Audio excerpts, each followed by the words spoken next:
Okay, this is how I fixed the cable of Samsung Note 3 charger. And after I cut the cable, I found out that it was disconnected, and when I see it, if you can see it, it's a little bit blurry. The first pin is red, the middle is green, and the last is black, and from the bottom there's a white cord. So seeing this, I just brought the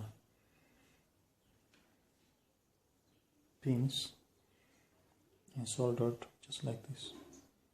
The first is first red, second green, and the third black. And from the back side is the white cord.